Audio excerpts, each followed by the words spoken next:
প্রিয় দর্শক, SRB homeo clinic YouTube চ্যানেলের পক্ষ থেকে স্বাগত এবং সকলের সুস্থতা কামনা করি। ব্রেস্ট লাম্প বা স্তনপিণ্ড বা স্তন চাকা কি? এইগুলো কত প্রকার হয়?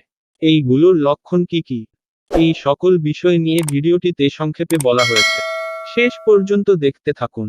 স্তনের পিণ্ডগুলো হলো স্তনের অস্বাভাবিক টিস্যু বা কোষ বৃদ্ধি।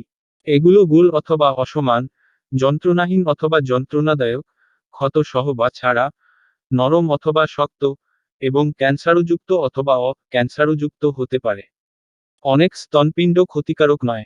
সেজন্য, যখন আপনি কোনো স্তনপিণ্ড শনাক্ত করেন অথবা আপনার রোগ নির্ণয় করা হয়, দুশ্চিন্তা করবেন না। যাই হোক, একজন ডাক্তারের সাহায্য ছাড়া এগুলোর রোগলক্ষণ নির্ণয় করা যায় না।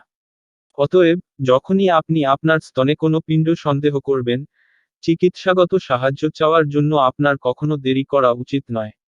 কোনো স্তনপিণ্ডকে উপেক্ষা করা মোটেই কোনো ভালো চিন্তাধারা নয়, কারণ এগুলো ছড়াতে পারে এবং আপনার অস্বস্তির সৃষ্টি করতে পারে।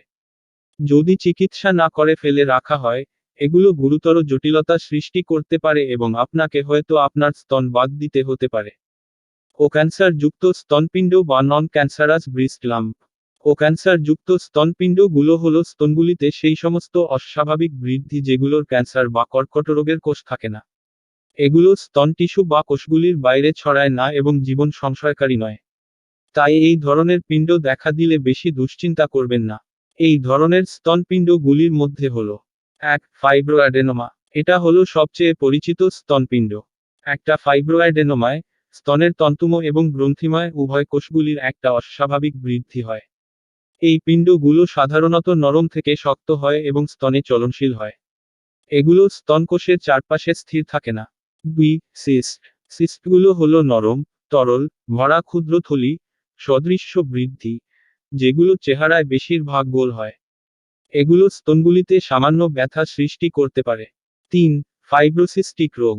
স্তনগুলির ফাইব্রোসিস্টিক রোগে 3 ধরনের টিস্যু ক্ষতি জড়িত, যার মধ্যে রয়েছে সিস্ট গঠন, ফাইব্রোসিস এবং স্তন গ্রন্থিগুলির টিস্যুগুলির অতিবৃদ্ধি।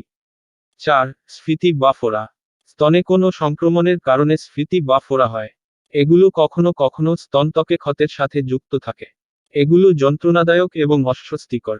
স্তন্যদানকারিণী মহিলাদের ক্ষেত্রে স্ফীতি বা ফোড়া বেশিরভাগ ঘটে। 5. অ্যাডেনোমা। অ্যাডেনোমাগুলো হলো টিউমার যা স্তনের গ্রন্থিগুলির ভিতরের আবরণ বা এপিথেলিয়াম যখন অস্বাভাবিকভাবে বাড়তে শুরু করে তখন ঘটে। 6. প্যাপিলোমা বা আব। প্যাপিলোমাগুলো হলো আঙ্গুল সদৃশ অভিক্ষেপ যা দুগ্ধ নালীগুলির ভিতরে এবং বাইরে উভয় দিকে জন্মায়। এগুলো স্তনবৃন্ত থেকে ক্ষরণের সাথেও যুক্ত থাকতে পারে। এই ক্ষরণে রক্তের চিহ্নও দেখা দিতে পারে। 7. লিপোমা এবং ফ্যাট নেক্রোসিস। লিপোমা হচ্ছে স্তনের ভিতরের ফ্যাটি টিস্যুর অস্বাভাবিক বৃদ্ধি। ফ্যাট নেক্রোসিস ঘটে যখন স্তনের মেদকোষগুলির মৃত্যু এবং ছেদ ঘটে। ক্যান্সারযুক্ত পিণ্ড, ক্যান্সারাস ব্রেস্ট লাম্পস। ক্যান্সারযুক্ত পিণ্ডগুলি গোড়ার দিকে যন্ত্রণাদায়ক হয় না, কিন্তু সেগুলো দ্রুতভাবে বাড়ে। এগুলোর সুনির্দিষ্ট সীমারেখা থাকে না। এই বৃদ্ধিগুলি বিস্তৃত হতে পারে এবং সংলগ্ন টিস্যুগুলি ধ্বংস করতে পারে। এগুলো সাধারণত শক্ত এবং চারপাশের এবং অন্তর্নিহিত স্তন টিস্যুতে এঁটে থাকতে পারে। যদি চিকিৎসা না করে ফেলে রাখা হয়, কয়েকটি ক্যান্সার কোষ ভেঙে যেতে পারে এবং শরীরের বিভিন্ন অংশে চলাচল করতে পারে এবং সেখানে ক্যান্সার সৃষ্টি করতে পারে। এটা মেটাস্ট্যাসিস ক্যান্সার বা ক্যান্সারের স্থানান্তরণ হিসাবে পরিচিত। স্তনপিণ্ডগুলোর উপসর্গসমূহ। স্তনপিণ্ডগুলোর এক বা একাধিক উপসর্গসমূহ আপনি অনুভব করতে পারেন।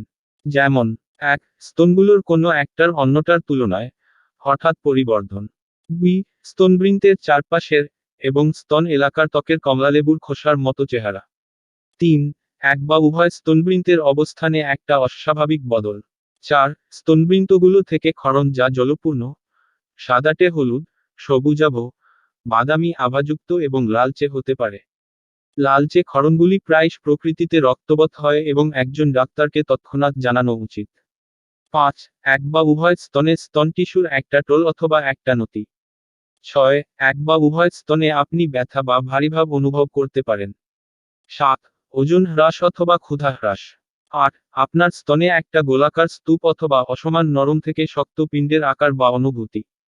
কিভাবে বাড়িতে নিজের স্তন নিজে পরীক্ষা করবেন, এই নিয়ে পরে একটি ভিডিও আপলোড করা হবে। সবার প্রথম নোটিফিকেশন পেতে চ্যানেলটি সাবস্ক্রাইব করে বেল আইকনটি প্রেস করে নোটিফিকেশনটি অল করে রাখুন। ভিডিওটি শেষ পর্যন্ত দেখার জন্য ধন্যবাদ।